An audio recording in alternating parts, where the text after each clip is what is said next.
شروع اللہ کے نام سے جو بڑا مہربان اور نہایت ہی رحم کرنے والا ہے۔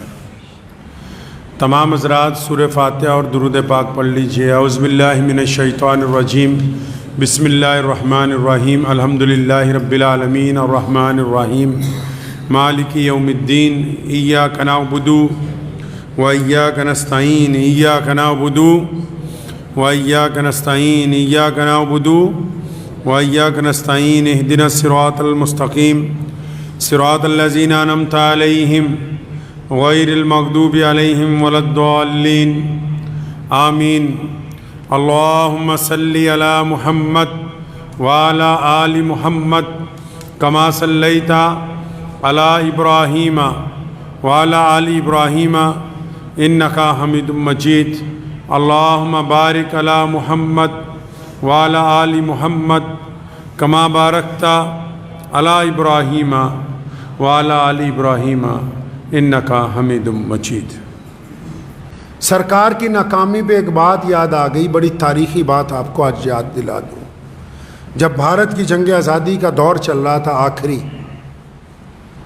تو سر مسٹر ویول، ملکہ الزبتھ کے ایک وزیر تھے، وہ بھارت آئے۔ تو مسٹر ویول نے بھارت کے الگ الگ سوتنترتا سینانیوں سے، جو چوٹی کے لوگ تھے، ان سے ملاقاتیں شروع کی، یہ جاننے کے لیے کہ لوگ کیسی آزادی چاہتے ہیں، کیا کیا چاہتے ہیں۔ انگریز کیونکہ شاطر تھا۔ میرے دادا جو بھارت کی جنگ آزادی کے ان انگلیوں پہ گنے جانے والے لوگوں میں سے ہیں جنہوں نے اپنی ساری زندگی اس دیش کو آزاد کرانے کے لیے لگائی، رئیس الاحرار مولانا حبیب الرحمن لدھیانوی رحمۃ اللہ علیہ، ونڈسر پیلس میں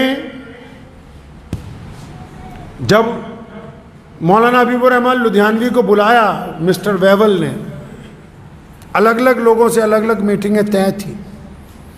تو انگریز کیونکہ شاطر ہوتا ہے نا، اس نے ایک بات کہی، کہنے لگا اچھا مولانا، ہم چھوڑنے والے ہیں، اس دیش کو آزاد کرنے والے ہیں، آپ یہ تو بتاؤ کہ جو سرکار بنانی ہے، یہاں جو نظام بنانا ہے، تو سرکار کا دھرم کون سا ہوگا، سرکار کا مذہب کیا ہوگا؟ کیونکہ انگریز یہ سمجھتا تھا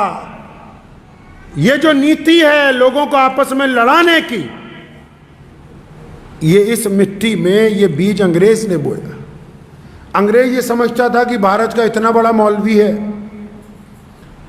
لاکھوں لوگ اس کے پیچھے چلتے ہیں، تو میں ان سے ہی پوچھوں کہ جب آزاد ہو جائے گا دیش تو سرکاری دھرم کیا ہوگا؟ اور انگریز یہ سمجھتا تھا کیونکہ مولانا تو مسلمان ہیں تو یہ کہیں گے کہ بھائی سرکاری دھرم تو اسلام ہونا چاہیے۔ پھر جب دوسرے آئیں گے ان سے پوچھوں گا، وہ کہیں گے نہیں ان کا نہیں ہمارا ہونا چاہیے۔ تو اس وقت رئیس الاحرار مولانا حبیب الرحمن لدھیانوی رحمۃ اللہ علیہ نے جو تاریخی بات کہی وہ آج کی سرکاروں کو بتانا چاہتا ہوں، اور فرمایا مسٹر ویول، اسلام نے ہمیں یہ سمجھایا ہے، ہمارے مذہب نے ہمیں یہ سمجھایا ہے کہ جو سرکار ہوتی ہے نا، جو حکومت ہوتی ہے، اس کا جو قاضی ہوتا ہے، اس کا جو جج ہوتا ہے، اس کا جو کمشنر ہوتا ہے، اس کا جو ڈپٹی کمشنر ہوتا ہے، اس میں جو ایس پی ہوتا ہے، اس میں جو وزیر داخلہ ہوتا ہے، اس میں جو مکھ منتری ہوتا ہے، اس میں جو پردھان منتری ہوتا ہے، اس میں جتنے بڑے بڑے عہدیدار ہوتے ہیں جو سرکار کی کرسی پر بیٹھ جاتے ہیں، تو کہا تھا کہ مسٹر ویول تمہیں غلط فہمی ہو گئی، تم یہ سمجھتے ہو کہ میں یہ کہنے والا ہوں کہ سرکار کا دھرم اسلام ہوگا۔ فرمایا سنو، ہمارے دین نے ہمیں یہ سمجھایا کہ جب کوئی بھی آدمی سرکار کی کرسی پر بیٹھتا ہے تو اس کا مذہب انصاف ہوتا ہے، اس کا مذہب عدل ہوتا ہے، وہ لوگوں کے ساتھ برابری کرتا ہے، اس وقت وہ کسی ایک مذہب کو چاہنے والا نہیں ہوتا۔ آج بھی اگر ہم یہ چاہتے ہیں کہ امن قائم رہے، محبتیں قائم رہیں، تو ہمیشہ یاد رکھیے نفرت پھیلانے والے لوگ کم ہوتے ہیں، لیکن محبت والے کیونکہ چپ رہتے ہیں، ایک دوسرے سے پیار کا اظہار نہیں کرتے، اس لیے آپ کو دور سے نفرت پھیلانے والے ہی نظر آتے ہیں۔ آپ جائیے، میں نے پچھلے 2-3 دنوں میں جو تجربہ سوشل میڈیا پر جو ویڈیوز آئی ان سے نوٹ کیا کہ جس جگہ کے حالات بدترین ہوئے، وہاں کے جو مسلمان اور ہندو بھائی ہیں وہ تو آج بھی کندھے سے کندھا لگا کے کھڑے ہیں۔ سرکار کو کہنا چاہتا ہوں کہ ناکامی کسی کی نہیں ہوتی، ناکامی حکومت کی ہوا کرتی ہے۔ اور یہ جو سبق دیا سوتنترتا سینانیوں نے کہ جو سرکار ہے، سرکار کا دھرم لوگوں کے لیے برابری کے ساتھ امن کو قائم کرنا، شانتی کو قائم کرنا، ان کے لیے اچھی سہولتیں رکھنا۔ اگر ہم برابری کو قائم رکھیں گے تو پھر کوئی بھی آدمی گستاخی نہیں کرے گا۔ تو کم از کم آنے والے جو دن ہیں، ہم جتنے لوگ ہیں نفرت کو کم کرنے کے لیے، خاص کر سوشل میڈیا پہ جو لوگ نفرت پھیلاتے ہیں، اس نفرت کو آگے فارورڈ کرنے کی بجائے ڈیلیٹ کریں، اس کی رپورٹ کریں۔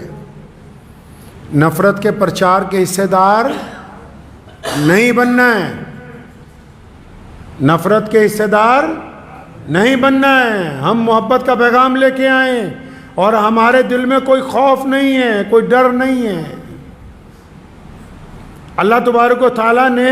اہل ایمان پر یہ فضل فرمایا، تو اس لیے ہم نے